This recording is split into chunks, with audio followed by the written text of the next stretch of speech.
Amados, estamos en una serie que he titulado Una palabra de aliento. Ya les dije que es de una temática, vamos a decir, general. La palabra de aliento es la palabra de Dios, solo que coloqué ese nombre, porque es un tiempo que necesitamos el aliento del Señor, ¿no? Algunos están en sus casas que se están trepando por las paredes. El escuchar la palabra del Señor nos sosiega, nos calma, nos tranquiliza, nos hace colocar nuevamente en curso nuestra navegación, por decirlo de alguna manera. Una palabra de aliento, 20. Paciencia, amados hermanos. Esto va a durar el tiempo que el Señor lo haya determinado. 20 significa, este es el domingo número 20, que estamos bajo esta modalidad, transmitiendo de esta forma, creyendo y confiando que el Señor está en control. Inclina allí tu rostro y vamos a orar. Padre, en el nombre de Jesús, nombre que es sobre todo nombre, venimos ante tu presencia en esta mañana agradecidos, Señor. Tú estás aquí, Señor. Tú estás presente.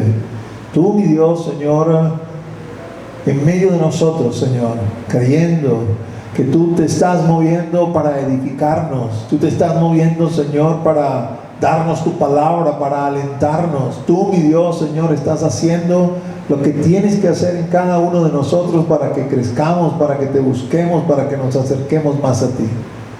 Oh, en el día de hoy te pedimos, mi Señor, que tú abras nuestro entendimiento, que tu palabra no vuelva a ti vacía y que podamos aprender todo lo que tú has determinado que aprendamos el día de hoy, Señor, para afianzarnos más en tu palabra, más en este caminar, y podamos alcanzar aquello para lo cual tú nos alcanzaste primero, en el nombre de Jesús. Amén y amén. Dios es bueno, amados. Su misericordia es para siempre.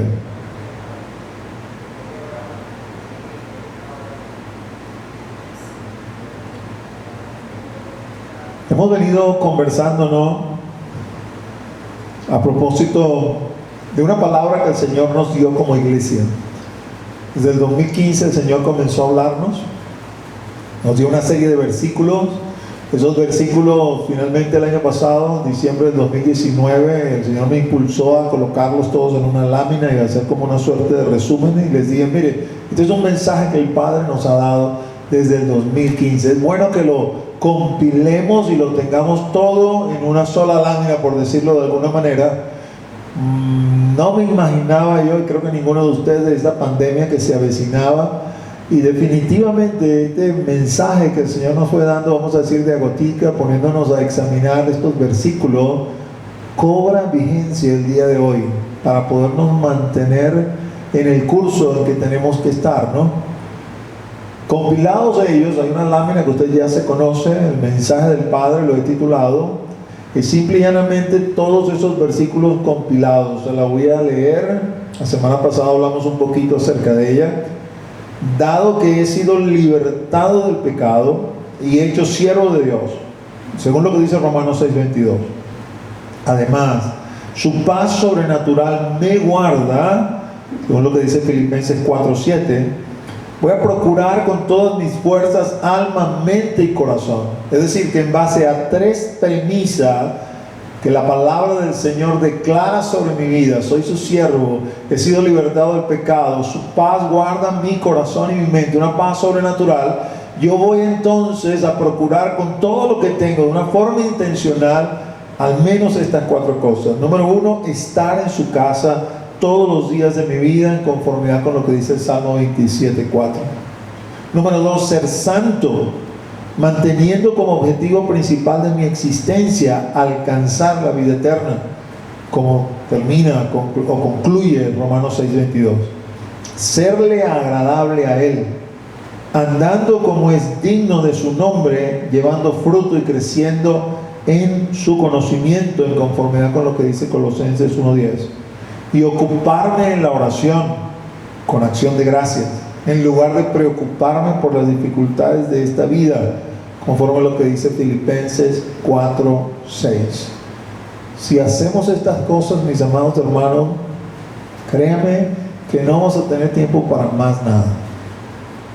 Y la semana pasada, cuando reflexionamos acerca de eso, yo puedo quizás plantearlo de esta manera, ¿no? Porque hemos venido, desde mayo, venimos conversando acerca de la venida de nuestro Señor Jesucristo.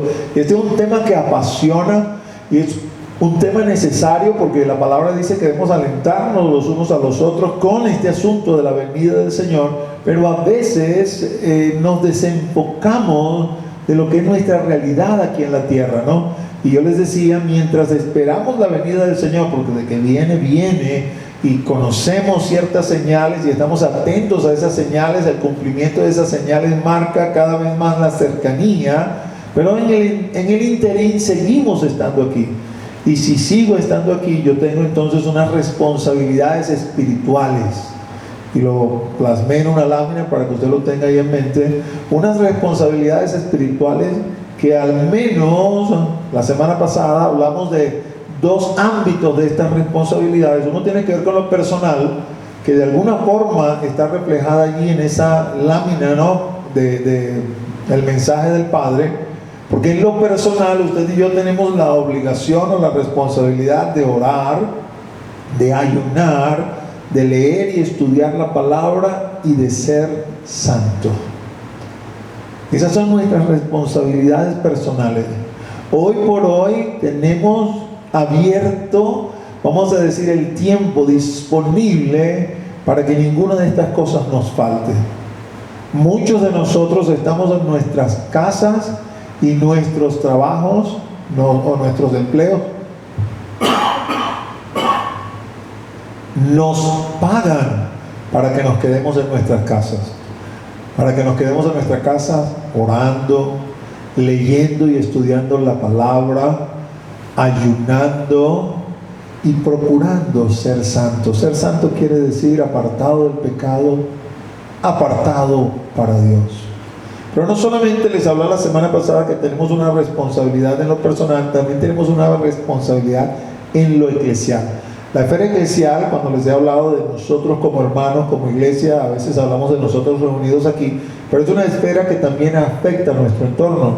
Y la semana pasada particularmente hablábamos de que tenemos que testificar a otros, pero testificar con palabras, pero también testificar con hechos, de manera tal que en el momento que usted hable, lo que usted diga tenga consonancia con lo que usted hace. Pero sí, definitivamente el Señor nos dice: mientras estás aguardando mi venida, mientras estás esperando que yo venga, mientras aguardas esa señal que va a haber en los cielos, que va a dar apertura a todo lo que va a venir, y toda esta última semana que estudiamos, y todo lo que tiene que ver con la resurrección, mientras aguardas todo eso, debes ocupar bien tu tiempo. Es decir, no es que vas a quitar el chinchorro, bueno, aquí estoy en este chinchorro esperando que el Señor aparezca. No. Tienes que aprovechar bien tu tiempo. Tienes que aprovechar tu tiempo en lo personal, haciendo tus ejercicios espirituales, manteniendo tu disciplina espiritual intacta, orando, leyendo, estudiando, ayunando y procurando ser santo, pero también cumpliendo con mi responsabilidad eclesial para con otros. Y fíjate que coloqué intencionalmente testificar a otros. No coloqué predicar. A lo mejor el Señor te llama a predicar y te da el talento y la gracia para que prediques, pero lo que todos podemos hacer sin necesidad de mucha preparación es testificar, porque testificar es simplemente hablar de las cosas que Él ha hecho en mí, de la manera que la has entendido, de la manera que la has comprendido, de la manera que lo has vivido. A lo mejor hay elementos teológicos que arreglar allí, pero que no te corresponde a ti hacerlo, porque no tienes la preparación para ello. Pero cuando testificas de lo que has visto y de lo que has oído, el Espíritu Santo hace lo demás en los corazones. Lo único que te voy a pedir es: procura ser consistente, que tus palabras sean consistentes con tus hechos, porque las dos cosas testifican de la obra que el Señor hace en nuestras vidas. Ahora, cuando pienso en estas responsabilidades espirituales y considero, en base pues a la experiencia que me ha dado el Señor como pastor, tratando con las personas, escuchándoles, tratándoles de aconsejar. ¿Por qué fallan o por qué fallamos muchas veces en estas responsabilidades espirituales? Que se supone que es lo que hago aquí mientras espero la venida del Señor, mientras aguardo la manifestación del Hijo del Hombre del cielo. Y sin querer ser como que categórico que esta es la única respuesta, le voy a decir parte pues de lo que he conseguido o algo que creo que hace un gran peso. Y es que muchos aquí en la iglesia como cristianos pues faltamos en conocer, creer y vivir lo que Cristo dice acerca de nosotros. Es decir, desconocemos, o a lo mejor sí lo conocemos, pero no lo creemos. ¿Y cómo sabes tú que no lo creemos, pastor? Porque no experimentas los frutos. Es decir, quizás lo crees aquí a nivel intelectual. Intelectualmente es comprensible, pues vamos a decirlo así. Pero cuando se traduce en vida, no hay esa manifestación de la traducción en vida. Pudiera quizás expresarlo de esta manera. Lo que se supone que debe acontecer en función de lo que dice Romanos 12, 1 y 2, cuando dice yo debo transformarme por medio de la renovación de mi entendimiento. Es decir, mi forma de pensar va cambiando, pero eso se traduce o se evidencia que mi forma de pensar ha cambiado porque hay un cambio también en mi conducta para alinearse a lo que el Señor demanda. Si no hay ese cambio de conducta, yo pudiera poner en tela de juicio si realmente creo. O pudiera decir, bueno, crees intelectualmente, pero no crees, vamos a decir, con el elemento fe, que es el que es esencial en la palabra para que produzca transformación. En resumen, muchos cristianos desconocen cuál es su identidad en Cristo. Y yo quisiera leer, hay muchos versículos que pudiera leer, pero quisiera leer particularmente 2 Corintios 5, 17.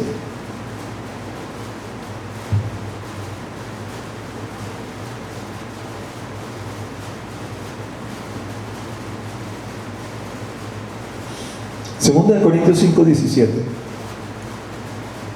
De modo que si alguno está en Cristo, nueva criatura es.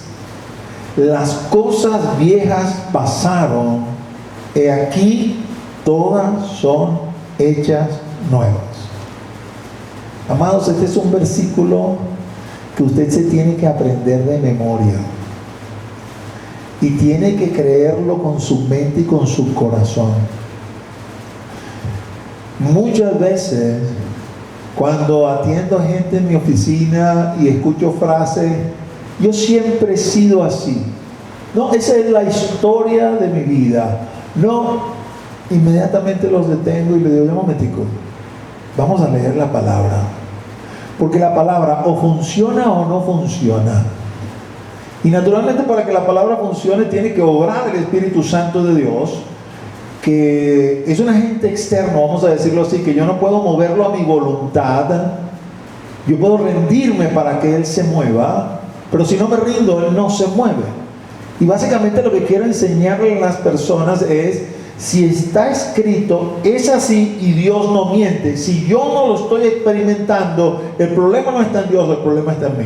Y probablemente sea un problema de yo rendirme. Es decir, todavía de mucho ego en el centro y de poco Cristo hacia el centro. Y eso impide que el poder transformador, renovador de la palabra se ejecute realmente en mi vida. Y por eso los pongo. Ya va, hermano, párate. ¿Cómo que la historia de tu vida? ¿Cómo que siempre ha sido así? No. A lo mejor antes de conocer a Cristo tú eres así. A lo mejor antes de conocer a Cristo esa es la historia de tu vida. Pero ahora tú conociste a Cristo. Ahora estás en Cristo. Así que, así como cuando uno va, no sé, a preescolar, ahí a primaria. O estás aprendiendo un idioma, ¿no? Repeat after me. Repite después de mí para que comience. Repite después de mí, de modo que si alguno está en Cristo, nueva criatura es. Nueva criatura es. Las cosas viejas pasaron. He aquí, todas son hechas nuevas. Amén.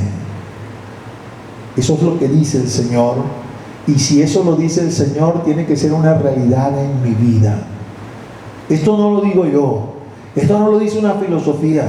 Esto no lo dice la psicología. Esto no lo dice una idea de algún hombre. No. Esto lo dice el Señor. Como la premisa de alguna manera es: de modo si alguno está en Cristo.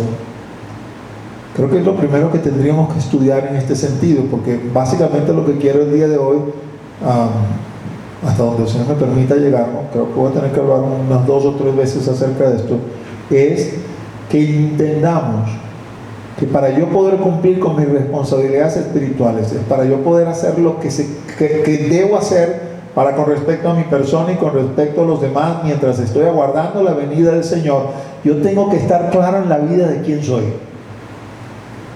Yo tengo que estar claro en la vida de cuál es mi identidad en Cristo. Y mi identidad en Cristo comienza aquí. De modo que si alguno está en Cristo, nueva criatura es. Las cosas viejas pasaron, y aquí todas son hechas nuevas. Es importantísimo esto de si alguno está en Cristo. No sé si te hace sonar, no sé, alguna campanita por ahí o te viene, pero te lo voy a relacionar, al menos como lo estoy viendo, para que veas por qué esto es importante. Cuando dice de modo que si alguno está en Cristo, eso me suena con el hecho: los muertos en Cristo resucitarán primero. Eso me suena también con ese versículo que dice: ahora pues, ninguna condenación hay para los que están en Cristo. Estar en Cristo, sea que estés vivo o que estés muerto, es crucial para la obra redentora, la obra de transformación que hace el Espíritu Santo dentro de nosotros. Así que si yo me voy a examinar para saber si estoy en Cristo, yo debiera buscar en mi vida al menos 5 elementos. Elemento número 1, arrepentimiento. Elemento número 2, conversión. Elemento número 3, creer. Elemento número 4, bautizarse. Y elemento número 5, perseverar. Cuando yo lo expreso así de esta forma, tratando de ser didáctico, tratando de ser pedagógico para que me puedan entender, yo no quiero que obviemos la obra poderosa del Espíritu Santo en nuestras vidas. Yo no estoy tratando de convencerte intelectualmente hablando, no es lo que estoy tratando de hacer. Porque en tal caso, ese evangelio sería un evangelio de hombres y no sirve para nada.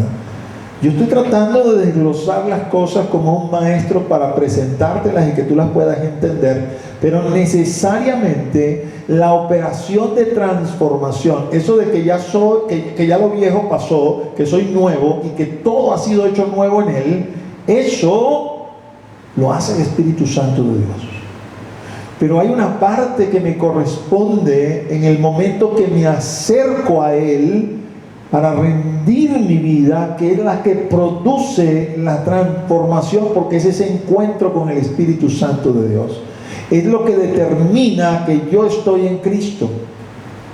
Y fíjense, he comenzado intencionalmente con arrepentimiento, porque eso es lo primero que dice Pedro en su primer sermón. Lo primero que dice Pedro es: arrepentíos. Esta gente estaba compungida, no compungida porque Pedro había hablado como, no sé, un orador convincente o un orador motivacional, no. Pedro se levantó, dice la Escritura, lleno del Espíritu Santo, y cuando comenzó a hablar, la palabra venía ungida con el poder del Espíritu Santo.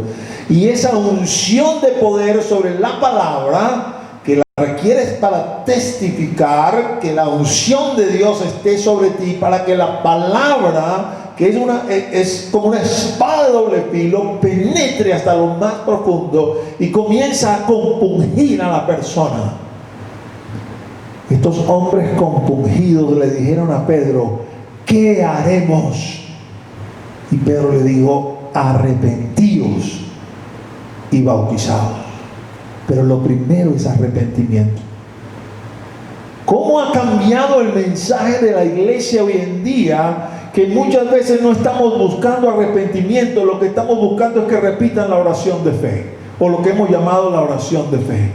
Lo que estamos buscando es cuántas almas se decidieron, cuántas almas se entregaron, sin saber si realmente se han arrepentido o no se han arrepentido. El arrepentimiento no lo podemos fabricar nosotros, el arrepentimiento viene de arriba. Usted puede tener años en el Señor, pero déjame decirle algo: si usted no se ha arrepentido, es decir, si tú estás en el Señor por un elemento cultural, aquí en Venezuela la mayoría de las personas dicen que son cristianos, pero usted examina sus vidas y usted sabe que no están arrepentidos. La manera de examinar sus vidas es ver lo segundo, la conversión, porque el arrepentimiento produce conversión. Cuando usted ve sus vidas: soy cristiano pero fornico, soy cristiano pero miento, soy cristiano pero robo, soy cristiano pero voy al brujo, soy cristiano pero soy cristiano. O sea, tú eres un cristiano cultural, no hay arrepentimiento en tu vida. Lamentablemente tengo que decirte que no eres cristiano. Tú crees que eres cristiano, pero no eres cristiano. Tú no estás en Cristo, porque no ha habido arrepentimiento en tu vida. Y el arrepentimiento solamente viene de arriba.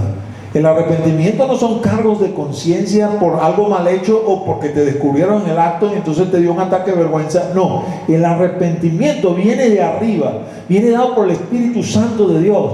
La carga de tu pecado es tan fuerte que no sabes qué hacer con él. ¿Y cómo tuve esa carga de pecado? Porque el Espíritu Santo me visitó y me movió al arrepentimiento. Es el arrepentimiento, el cambio de la mente, el cambio de actitud, el giro de 180 grados, lo que produce el que yo pueda estar en Cristo. Porque este arrepentimiento, el arrepentimiento, tú quizás puedes ver una persona, la persona está llorando a moco suelto, la persona se lamenta, gime, patalea y tú dices: wow, está arrepentido. Pero déjame decirte algo: el remordimiento y el arrepentimiento se parecen mucho. La única manera que tú vas a saber, a menos que el Espíritu Santo te lo revele y te diga: sí, está arrepentido, es que si realmente hay un arrepentimiento, es a través de la conversión. En el segundo discurso, Pedro, a una pregunta similar, dice: arrepentidos y convertidos. Y Juan el Bautista expresaba esto diciendo: por sus frutos, por sus frutos, por sus frutos. Haced frutos dignos de arrepentimiento, les decía. ¿Cómo escaparemos? Haced frutos dignos de arrepentimiento, les decía Juan el Bautista. Es decir, la conversión va a evidenciar que realmente estoy arrepentido. Y esto, mis amados, se traduce en un elemento, ahí vamos a decir central en todo el medio: creer, pero un creer que tiene que ver con la fe.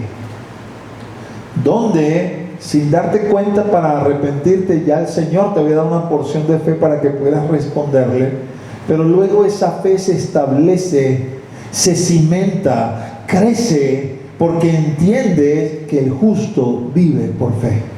En el Evangelio, la justicia de Dios se revela por fe y para fe, como está escrito: el justo por la fe vivirá. Y entendemos que no hay una manera diferente de caminar este camino que no sea a través de los ojos de la fe, porque es imposible que el que se acerca a Dios, si no lo hace con fe, no le va a agradar. Así lo dice la Escritura en Hebreos capítulo 11. El primer acto de creer se traduce en el bautismo, bajar a las aguas. El bautismo es el primer acto de evidencia pública que me he arrepentido, me he convertido y creo. Y para que todo el mundo sepa que es así, bajo a las aguas. Al bajar a las aguas me identifico con Cristo en su muerte y en su resurrección y le digo al mundo, he muerto para ti y ahora vivo para Cristo en una vida de resurrección. Y finalmente esto todo se va a evidenciar en que estás perseverando. Que esta es una actitud de ayer, de hoy y será la actitud también de mañana. Que no nos cansamos, que seguimos en esta senda avanzando, que permanecemos, que somos constantes y consistentes. Esto es estar en Cristo. Y si estoy en Cristo, entonces soy una nueva criatura.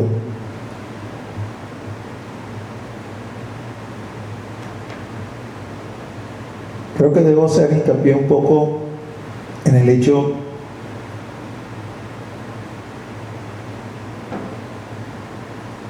de que el arrepentimiento solamente viene por el obrar del poder del Espíritu Santo. Hay varios versículos en Corintios sobre todo, pero quiero leerte este en 1 Tesalonicenses capítulo 1 versículo 5. Dice, Pablo le está hablando a los hermanos de Tesalónica y le dice, pues nuestro evangelio no llegó a vosotros en palabras solamente, sino también en poder, en el Espíritu Santo y en plena certidumbre, como bien sabéis cuáles fuimos entre vosotros por amor de vosotros. Pablo era un orador nato, pero él dice, yo no vine a ustedes con denuedo de palabra, aunque hablara denodadamente, porque la idea no es que usted fundamente su evangelio en un discurso de hombre, la idea es que usted fundamente el evangelio en el poder de Dios. Y sí, hay manifestación de poder en los milagros, pero ese no es el poder al que se está refiriendo, porque ese poder te atrae hacia Dios, porque estás viendo lo que Dios es capaz de hacer, pero si no hay ese arrepentimiento, no eres transformado. Lea, por ejemplo, Hechos capítulo 8 y vea cómo Simón el mago inclusive abandonó la magia con el propósito de seguir a Felipe, el evangelista que estaba allí predicando, pero realmente no estaba convertido. La manifestación de poder, porque por la mano de Felipe había milagros similares a los milagros de Jesús, eso atraía a las personas, pero al no tener un encuentro, la principal manifestación de poder del Espíritu Santo, que es la transformación dentro de nosotros, lo que nos hace una nueva criatura, no era una realidad. Y para muestra, Simón el mago. Fíjense que esto es así, de esta forma, de esta manera, que de modo que si alguno está en Cristo, nueva criatura es. Usted no puede modificarse a sí mismo, la modificación la hace el Espíritu Santo. Ezequiel 36, versículos 25 al 27 dice, esparciré, este es Dios hablando, esparciré sobre vosotros agua limpia, y seréis limpiados de todas vuestras inmundicias, y de todos vuestros ídolos os limpiaré. Es decir, el Señor es el que nos limpia de pecado. Os daré corazón nuevo y pondré espíritu nuevo dentro de vosotros. Quiere decir que ese cambio, esa transformación, ya yo no soy el hombre, yo fui un hombre de una forma, de una manera hasta mis 20 años. En mis 20 años conocí al Señor. Y a los 20 años me arrepentí por la gracia de Dios sobre mi vida, y eso produjo conversión, y desde ese momento en adelante fui un hombre nuevo, fui mudado en un hombre nuevo, y literalmente el Señor colocó en mí un nuevo corazón y un nuevo espíritu, un corazón capaz de pensar, sentir, decidir en conformidad con el Espíritu Santo de Dios, con Jesús, y un espíritu vivo en comunión con el Espíritu Santo de Dios. Mi vida fue transformada completamente, renovada completamente, bueno, más que renovada, transformada, porque la vieja se murió y aquí una nueva completa. Esto es obra del Espíritu Santo, no puede ser obra de absolutamente más nadie.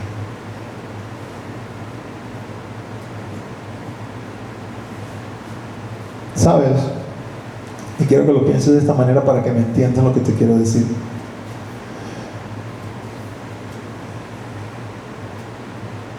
Hay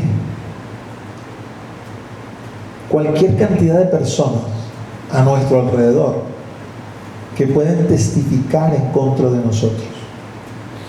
Pueden levantar la mano y dar fe: sí, yo sé fornicario, sí, yo sé mentiroso, sí, yo sé borracho, sí, yo sé esto, sí, yo sé aquello. Y no hay forma o manera de que nosotros digamos que no tienen razón, porque es una realidad. A lo mejor nuestro pecado fue cometido junto con ellos. ¿Cómo puedo yo asegurar que he sido cambiado, que he sido transformado, que ya no soy ese hombre que ellos conocían y ahora soy uno nuevo que ellos no conocen? Por esta palabra que el Señor dice aquí. Yo puedo levantarme con propiedad y decir: yo tengo un corazón nuevo y yo tengo un espíritu nuevo, que no son ni el corazón ni el espíritu que tenía antes de mis 20 años. En ese corazón viejo antes de mis 20 años, en ese espíritu viejo de antes de mis 20 años, hice cualquier cantidad de cosas de las que hoy en día estoy arrepentido. Cambio de mente, cambio de actitud, reconozco que las hice, me siento avergonzado porque las hice, no quiero para nada volver a repetirla, pero el que ha producido ese cambio dentro de mí, ese acto de contrición, no ha sido algo de mi voluntad, ha sido el Espíritu Santo de Dios dentro de mí, que me ha convencido de pecado y me ha traído a la cruz del Calvario para que ahí yo derrame mi carga y ser transformado por su poder. Y por añadidura, dice la promesa, estoy leyendo solamente lo que está subrayado allí, usted puede leer la cita luego completa: y pondré dentro de vosotros mi espíritu. Soy una nueva criatura. Soy una nueva criatura. ¿Y por qué soy una nueva criatura, aunque por fuera sigue siendo el mismo viejo carapacho? Bueno, porque el Señor puso un corazón nuevo, el Señor puso un espíritu nuevo y el Señor puso su Espíritu Santo dentro de mí. Cada uno de los que experimentamos eso, debemos asumir la identidad que el Señor nos da en Cristo. Versículo base que estamos estudiando: de modo que si alguno está en Cristo Jesús. ¿Quién está en Cristo Jesús? El arrepentido, convertido, que cree, se bautizó y está perseverando. Esta obra que la hace el Espíritu Santo me ha convertido. De modo que si alguno está en Cristo, nueva criatura. ¿Qué quiere decir que soy una nueva criatura? Tengo un nuevo corazón, tengo un nuevo espíritu, y el Espíritu Santo está viviendo dentro de mí. Las cosas viejas pasaron, todas son hechas nuevas. Y eso de todas las cosas son hechas nuevas comienza dándome una identidad nueva en Cristo. Una identidad nueva en Cristo. Y esa identidad lo puedo enfocar de muchas maneras, de muchas formas, ¿no? Pero yo quiero enfocarlo desde esta perspectiva. Todas las cosas nuevas quiere decir que ahora nosotros somos, al menos somos tres cosas. Número uno, siervos de Dios. Número dos, amigos de Dios. Y número tres, hijos de Dios. Eso de ser hijos de Dios nos califica para ser considerados como sacerdotes y reyes juntos con Él. Ahora, eso es lo que tú eres. Quiero que te lo repitas, que te veas al espejo. Así te ve, no sé, y te veo: mira, sí, yo sé, este espejo me dice que soy feo, pero aunque soy feo, yo soy siervo de Dios. Soy amigo de Dios. Soy hijo de Dios. Eso es lo que somos. Y lo comiences no solamente a creer, comiences a actuar en función de lo que crees. Porque cada uno de estos elementos tiene una determinada característica. Ahora, de nuevo, lo mismo que te dije hace unos minutos, lo he separado de esta forma con el propósito de explicarle, el propósito que puedas entender. Pero la verdad que esto viene, vamos a decir, como todo en un mismo paquete. Yo no puedo agarrar y decir: bueno, mira, ¿sabes qué? Yo voy a ser hijo, pero no me gusta eso de ser siervo ni de ser amigo. Yo eso lo paso. O hay otros que de repente: no, amigo, hijo, no, eso es demasiado para mí. Me quedo con la condición de siervo. Lo que somos es todo esto completo. Aunque cuando somos unos recién convertidos, el Señor va a hacer énfasis en este elemento siervo, especialmente en este elemento siervo, antes de darnos luz verde para lo de amigo y para lo de hijo. Gálatas lo expresa de esta manera, ¿no? El hijo, entre tanto que es el hijo, a pesar de que es heredero de todas las cosas, ¿no? Bueno, ahorita la verdad es que tendría que buscarlo para leértelo textualmente, pero te lo voy a parafrasear de esta manera. El hijo, entre tanto que es niño, en nada difiere del esclavo. Es colocado bajo tutores y bajo ayos, aunque él es heredero de todas las cosas. Y el Señor hace una semejanza entonces a propósito de lo que sería mi andar en Cristo con respecto al nacimiento de un niño y a su crecer. El niño, entre tanto que es niño, aunque eres el heredero de todo, pues no se le puede poner todo en sus manos porque no tiene criterio para poderlo administrar, para poderlo utilizar, para poder hacer ese uso adecuado de todo lo que le corresponde, de todo lo que le pertenece. Hay que enseñarle, y por lo tanto se le coloca bajo ayos, bajo tutores que les van a enseñar cómo se debe ser hijo y cómo van a asumir este rol que les corresponde, vamos a decir, por derecho, por genealogía, pero que por su edad no están capacitados para ejercer. Y por eso el Señor va a comenzar con esa primera idea. Permítame detenerte aquí un momentico, y si recuerdas el mensaje del Padre, el mensaje del Padre en Romanos 6:22 dice: mas ahora que habéis sido libertados del pecado y hechos siervos de Dios. Pablo sabía perfectamente que nosotros, déjenme expresarlo de esta manera, somos más que siervos de Dios, somos hijos de Dios. O sea, hijo es como decir el tope de la escala. Pero lo primerito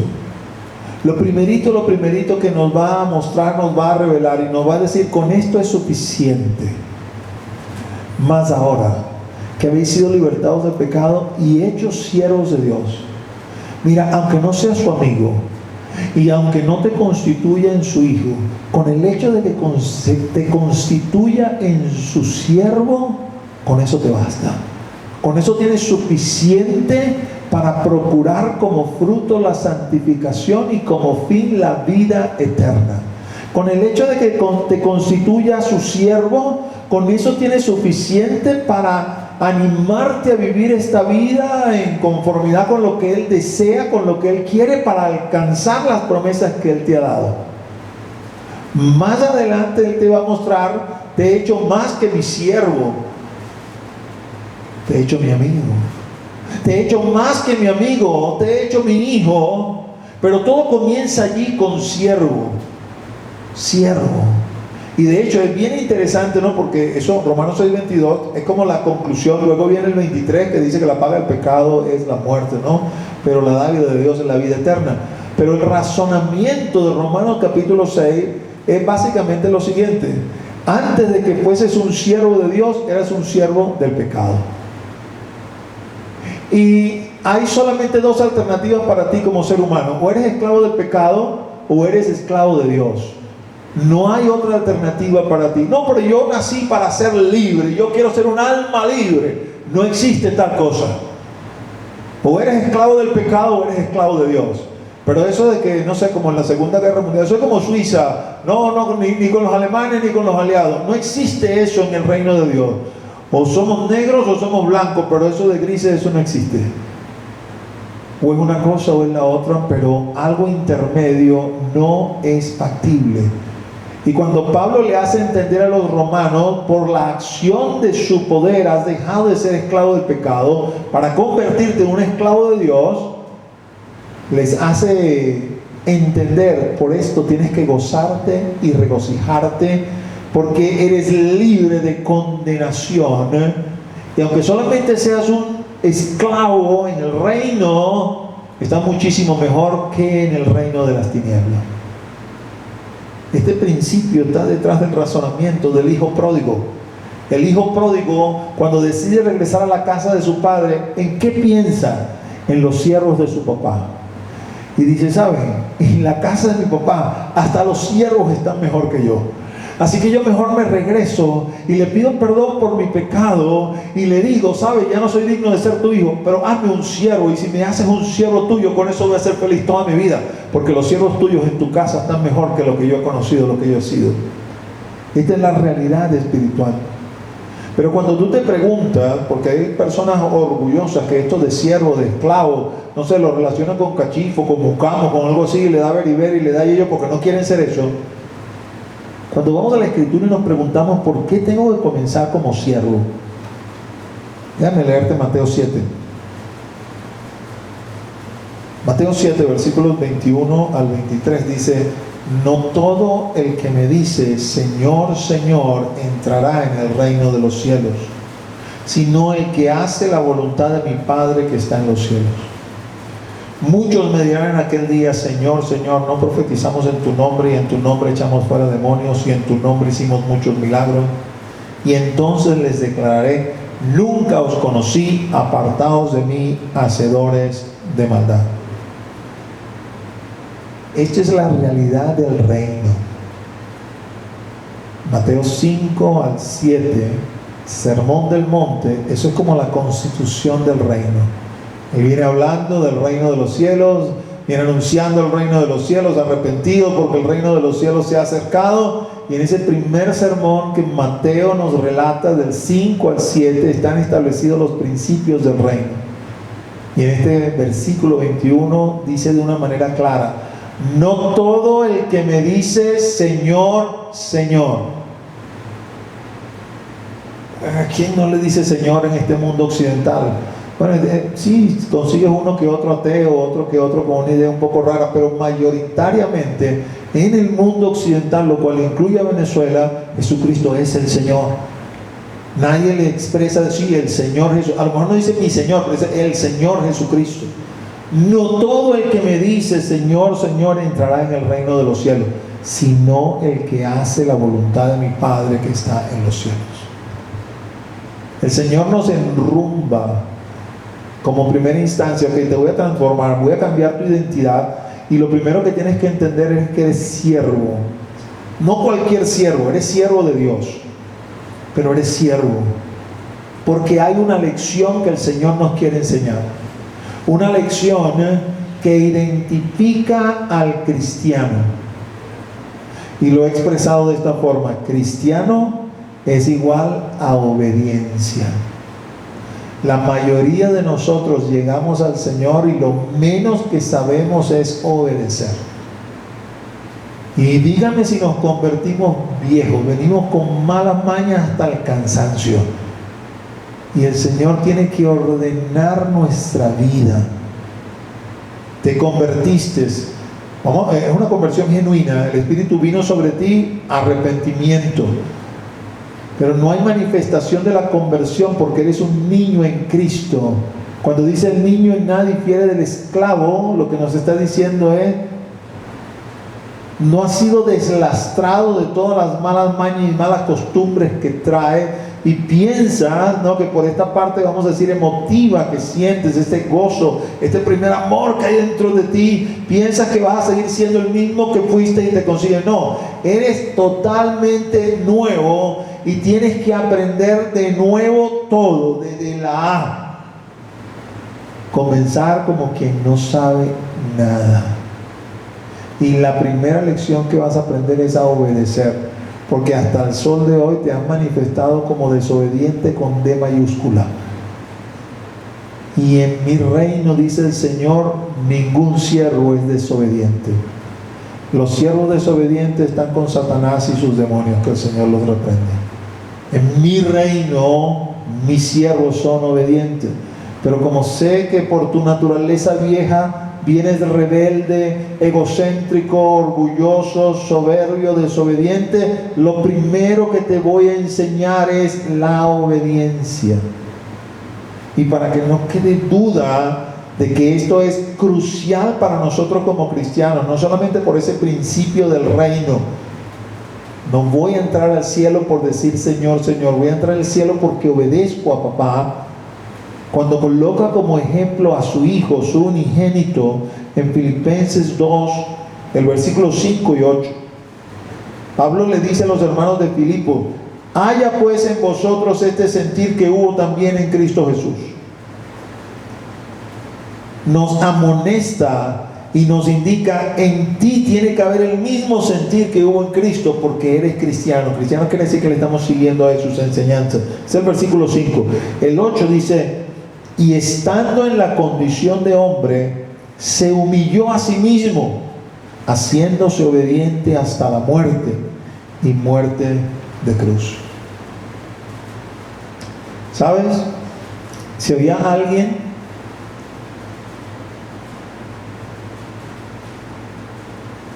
que podía reclamar el asunto de su muerte, era Jesús. Porque la muerte es consecuencia del pecado. Papá, pero ya, ¿por qué me tengo que morir si yo no he pecado? No hay cuestionamiento de Jesús hacia su Padre. Lo que hay es obediencia. Y si bien es cierto que podemos hablar de la oración en Getsemaní, donde Él simplemente le habla el corazón. Él no le está diciendo te voy a desobedecer. Él le habla el corazón para que el Padre conozca todo lo que hay en Él. Y el Padre le dice: esta es la línea que vamos a seguir. Y Él le dice: como tú quieras, papá, así se va a hacer. Obediencia, haciéndose obediente hasta la muerte. Jesús marcó la pauta. Y esto me parece tan interesante en la vida de Jesús, ¿no? Porque naturalmente Él marca la pauta de lo que usted y yo tenemos que hacer. Déjame decirte que la obediencia se aprende, ¿no? Y el Señor nos da una esfera, vamos a decir, donde voy a comenzar a aprender la obediencia. Y esa es la esfera de la familia. Colosenses 3:20 dice: hijos, obedeced a vuestros padres en todo, porque esto agrada al Señor. Obedeced a vuestros padres en todo. Los padres que leen esto asuman su rol paterno. No descansen su responsabilidad sobre otros, o no se nieguen a asumir la responsabilidad que les corresponde, porque terminen haciendo daño a sus hijos.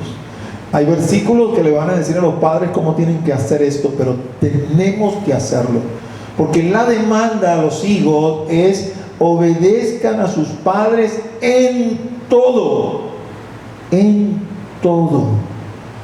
porque esto agrada al Señor. El Señor apela a sí mismo y dice: te voy a meter en la escuela de la obediencia. La escuela de la obediencia comienza en tu casa con tu papá y tu mamá.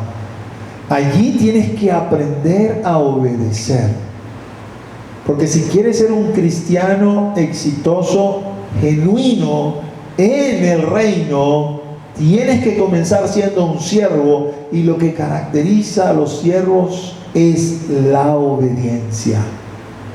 El siervo no cuestiona, el siervo simplemente obedece. Haga esto, sí Señor. Haga aquello, sí Señor. Haga lo otro, sí Señor. No hay cuestionamientos. Entiende que es siervo, entiende que el otro es Señor. Lo que Él manda, yo tengo que obedecer. Comienza en casa. A pesar de que en casa las cosas pudieron no hacerse del todo bien, y de nuevo la Escritura reconoce la posibilidad de que esto suceda. Hebreos 12, 9, 10 dice: por otra parte, tuvimos a nuestros padres terrenales que nos disciplinaban y los venerábamos.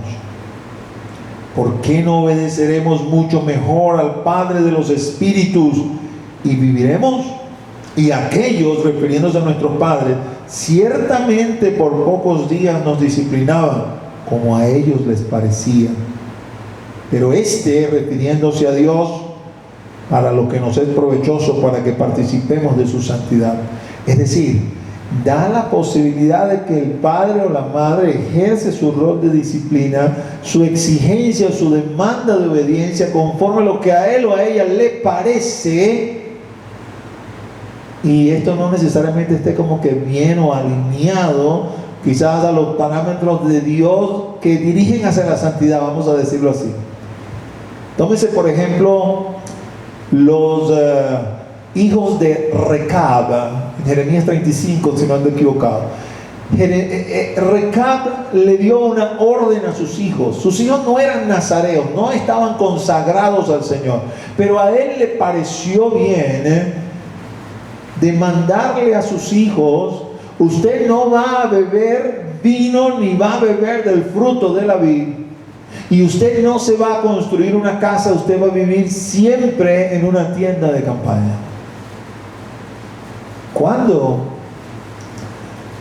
los hijos de Recab entran en Jerusalén a causa de la persecución de Nabucodonosor, de todo el asolamiento de Nabucodonosor a la tierra de Judá, el Señor le dice a Jeremías: llama a los hijos de Recab e invítalos ahí a donde Jeremías estaba y dales a beber vino. Y Jeremías lo hizo así como el Señor le dijo. Y cuando les puso el vino delante de ellos, se levantaron y le dijeron: no beberemos vino, porque nuestro padre... Y eran unos hombres viejos curtidos, de hecho ni siquiera eran hijos de Recab. Recab era uno de sus ascendientes, pero esa orden se había transmitido de generación en generación. Nos ha conjurado de que no tomaremos vino ni ningún fruto de la vid, de que viviremos en tiendas de campaña. Digo, si estamos hoy metidos en Jerusalén es por causa de la guerra que hay afuera con Nabucodonosor, pero si no estaríamos afuera viviendo en tiendas de campaña. E inmediatamente el Señor alaba a los hijos de Recab y le reclama a la nación de Israel y dice: ¿cómo los hijos de Recab obedecen así a su papá, que es un simple hombre, y ustedes, oh Israel, rebeldes, no me van a obedecer a mí, que soy Dios? Así que no estoy diciendo que los padres vayan a hacer todo lo bueno, todo lo correcto, o dar unas órdenes que uno pudiera decir: que son como que lógicas, que estoy de acuerdo, que me parece. Pero si hay una orden, el Señor demanda: hijos, obedeced a vuestros padres en todo. Y para que no quede ninguna duda de que este es el proceder, en Lucas 2, versículos 51 y 52, hablando de Jesús, dice: y descendió con ellos, Jesús con su papá y su mamá terrenales, ¿no? Y volvió a Nazaret y estaba sujeto a ellos. Jesús estaba sujeto a ellos. ¡Wow! ¡Qué interesante esto!, ¿no? Qué interesante, porque cuando tú lo piensas, óyeme, permítame un momento de locura, amados. Déjenme hablar como que si fuera Jesús. Oye, papá, pero ya va, mira, María y José, yo los creé. ¿Cómo que me voy a someter a ellos? Ellos se tienen que someter a mí. No, yo los creé, yo los formé. Yo los diseñé, los pensé antes de la fundación del mundo. Y entonces ahora, porque yo estoy chiquito, me tengo que someter a ellos. ¿Qué es eso? Pero es que ese es el orden natural de todas las cosas. Esa es la demanda de Dios, y Jesús no iba a ser la excepción. De hecho, Jesús, en su condición de hombre, también tenía que aprender obediencia. Y mucho de la obediencia se aprende con el padecimiento. En Hebreos nos dice que por lo que padeció, aprendió la obediencia. Identidad en Cristo. Número 1, eres siervo de Dios. La característica de los siervos de Dios es que somos obedientes. Pastor, yo salgo de ese grupo, me convertí ya viejo, no hay papá o mamá que me mande, ya se murieron, están enterrados. ¿Qué hago para aprender obediencia? Pues Dios te trajo a la iglesia, y en la iglesia el Señor colocó un orden también. En Hebreos 13, 17 la Escritura dice: obedeced a vuestros pastores y sujetaos a ellos, porque ellos velan por vuestras almas como quienes han de dar cuenta, para que lo hagan con alegría y no quejándose, porque esto no os es provechoso. Dios nos mete en el reino, y en el reino el Señor nos tiene vamos a decir, por el curso de la historia, por decirlo de alguna manera, nos tiene en iglesias locales. En esas iglesias locales el Señor ha constituido pastores o ancianos y le ha dado a esos pastores o ancianos la responsabilidad de velar por la congregación. La exigencia del Señor para las ovejas es: debes sujetarte a tus pastores. Y la razón para que te sujetes a ellos es que ellos velan por tu alma, como aquellos que han de dar cuenta. Y los que somos pastores, los que somos ancianos, comenzamos ahí a pensar: ay, me conozco ese discurso de memoria, ¿no? Yo le rindo cuenta solo al Señor, yo me someto solo al Señor. Tú eres un hombre igual que yo, tú te equivocas igual que yo. Y uno rápidamente reconoce allí ese espíritu, no de oveja, sino de chivo, y tienes que pastorearlo igual. Tratar de ver cómo haces para no hacer lo que le gustaría a uno hacer y decir: de acuerdo, del libro de mi autoridad, encárgate tú directamente con el Señor, porque eso pudiera finalmente ser peor si esa no es la voluntad de Dios. El punto es, mi amado hermano y mi amada hermana, que el Señor comienza a enseñarnos obediencia, si es desde niños o si ya viejos en medio de la iglesia, y Él marca pautas. Esto por hablar solamente, vamos a decir, de lo que me da tiempo de hablar, porque pudiera hablar de repente dentro de la familia. Pues el Señor sujeta a la mujer al hombre y le dice: tienes que sujetarte a tu marido, y allí también utiliza la palabra todo, por cierto, pero esa es otra prédica, como diría el pastor Julio. No voy a meter por ahí hoy. Voy a hablar solamente del asunto de los pastores, de las autoridades que el Señor ha colocado en medio de la iglesia. No puedes pretender ejercer como hijo, no. Hay algunos que llegan como que llegan en paracaídas, no. Yo voy de una vez a rey sacerdote. Si no has pasado primero por esa etapa de siervo, si no has aprendido a obedecer, si no has aprendido a sujetarte, si no has aprendido a humillarte, no vamos a ir más allá, porque ese no es el orden natural de Dios. Entonces, músicos pueden pasar, por favor. Retomando lo que hemos visto el día de hoy, estoy esperando al Señor Jesús. Mientras espero al Señor Jesús, pues yo no puedo andar de brazos cruzados. Yo tengo responsabilidades que cumplir acá en esta tierra, en este mundo, mientras vivo esta vida. Responsabilidades para conmigo mismo y responsabilidades para con otros.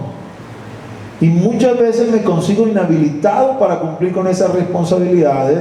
Y en mi experiencia pastoral, una de las razones que he conseguido es porque mi identidad en Cristo la tengo un poco como que trastornada. No sé quién soy en Cristo. Ahora, cuando comenzamos a estudiar para saber quiénes somos en Cristo, nos conseguimos con el evento: soy una nueva criatura. Por lo tanto, todas las cosas son hechas nuevas. ¿En qué consiste ser esa nueva criatura? Bueno, en que Él me dio un nuevo corazón, me dio un nuevo espíritu y puso su Espíritu Santo dentro de mí. Y al hacer eso, me dio una identidad de siervo, una identidad de amigo y una identidad de hijo. Y aunque las tengo completas todas desde el mismo momento que me entregué al Señor y comencé a caminar esta senda, Él va a comenzar a trabajar conmigo la de siervo. No puede ser ese rey y sacerdote que yo quiero que tú seas si no aprendes a ser un buen siervo, si no aprendes a ser obediente.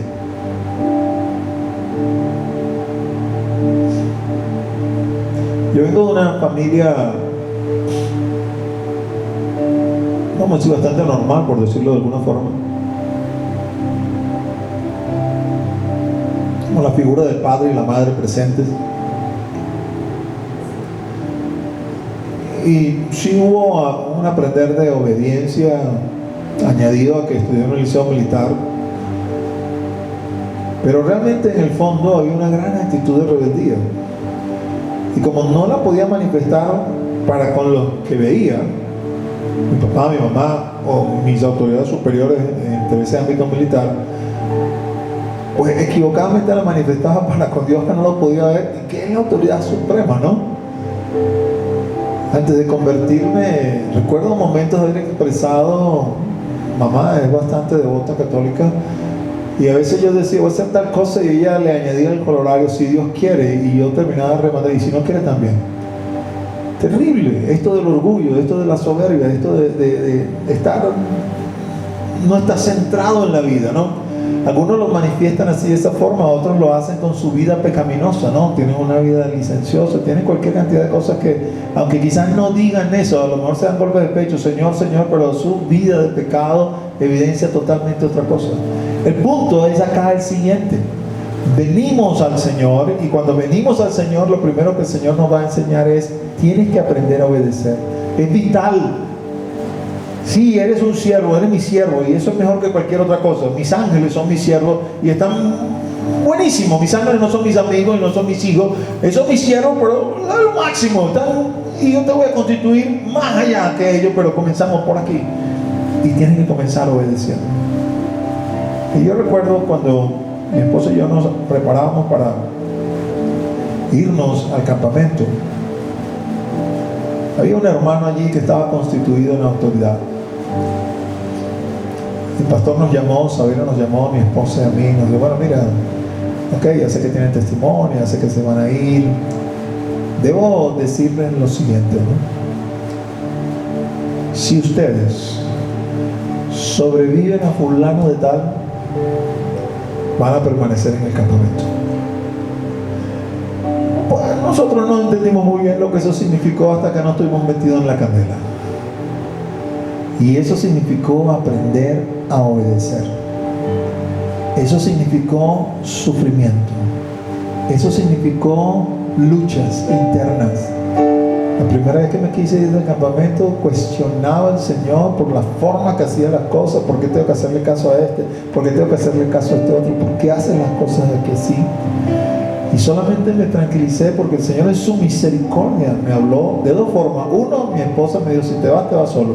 Y yo no pensaba que mi matrimonio tenía que disolverse. Y lo segundo que el Señor hizo fue que me dio una palabra. Pudo no haber hablarme, pero me dio una palabra y me dijo: todo lo que sucede en este lugar es para tu edificación.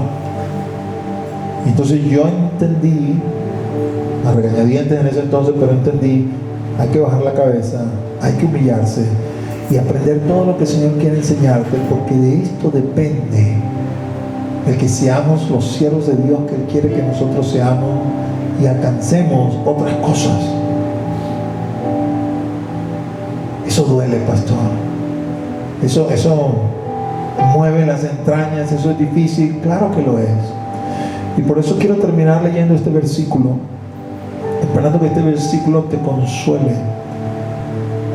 Primera de Pedro 5:6 dice: humillaos pues bajo la poderosa mano de Dios, para que Él os exalte cuando fuere tiempo. Humillaos. El Señor me mete en la situación y yo pudiera decir que Él es el que me está humillando, pero Él me manda voluntariamente: humíllate. Y aunque te estés humillando quizás delante de un hombre que yo he puesto en autoridad sobre ti, tú puedas pensar: ¿por qué tengo que someterme a este o aquel? Yo sé más que este, yo sé más que aquel, yo tengo más mérito, yo tengo más cualidades. Puedes pensar mil y una cosa. Tú vas a pensar: Dios me puso en esta situación. Cuando me estoy humillando no delante de ningún hombre, me estoy humillando bajo la poderosa mano de Dios. Y ten fe y confianza que cuando sea el tiempo, Él te va a exaltar.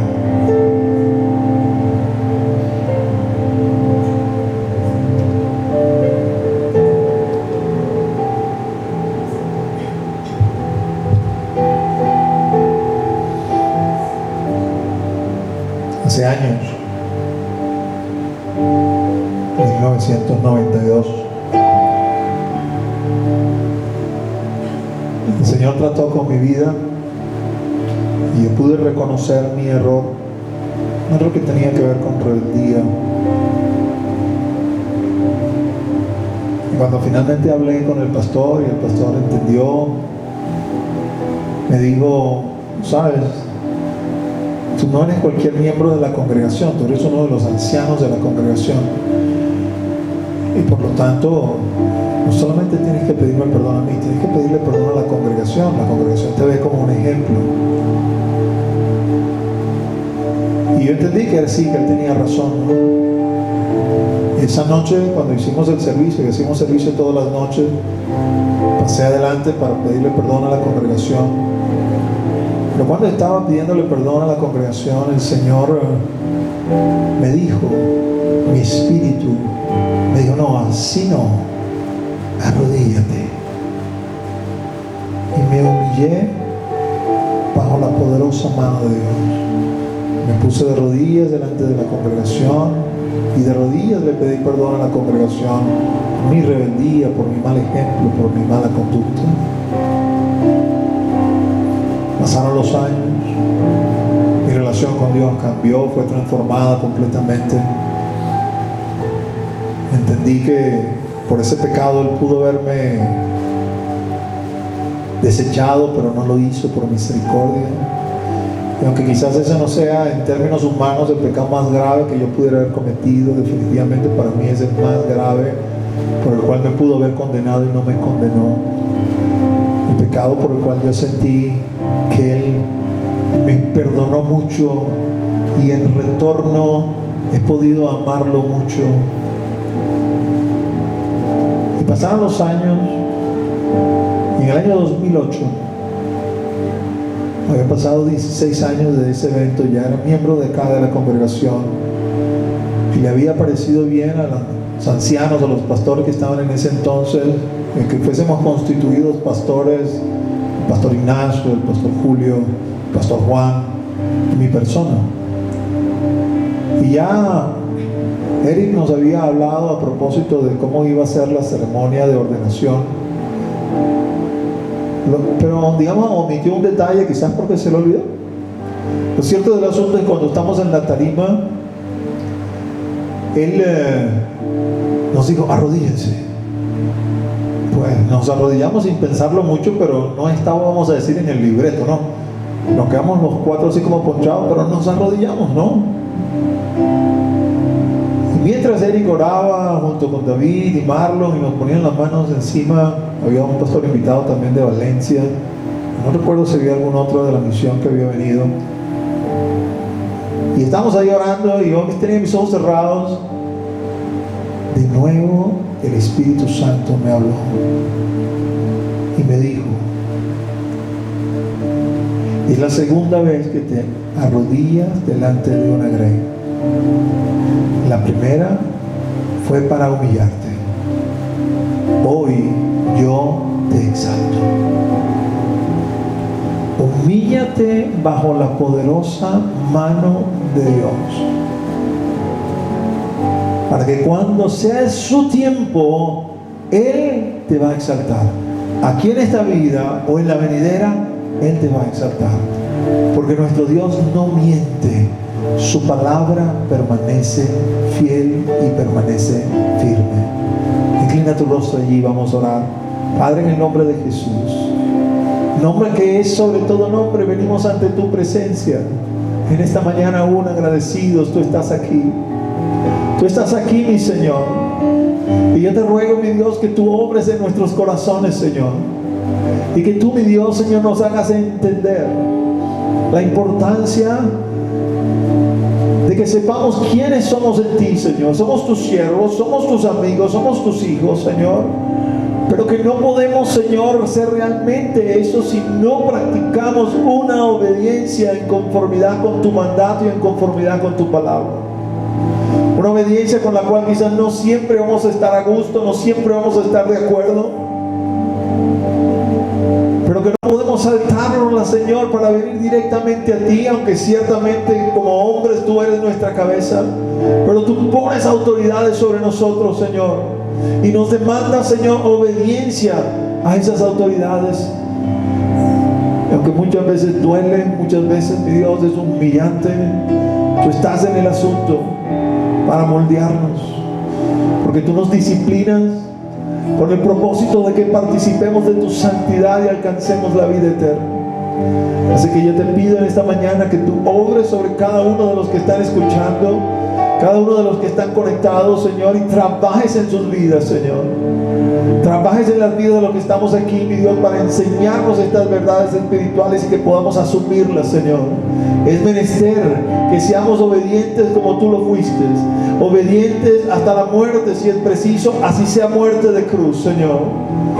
Pero queremos aprender eso con cada oportunidad que nos das, Señor. Que los hijos se sujeten a los padres, que las esposas se sujeten a los esposos, que los hombres se sujeten a los pastores y a los líderes de la congregación, y que todos nos sujetemos a ti, Señor, conforme a tu demanda, que nos humillemos bajo tu poderosa mano, Señor, porque ese es tu orden.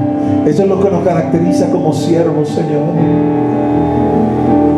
y nosotros, mi Señor, lo creemos, lo vivimos y lo practicamos, Señor. Bendice la congregación. Bendícela con paz que sobrepasa todo entendimiento, que guarda el corazón y el alma en Cristo, en el nombre de Jesús.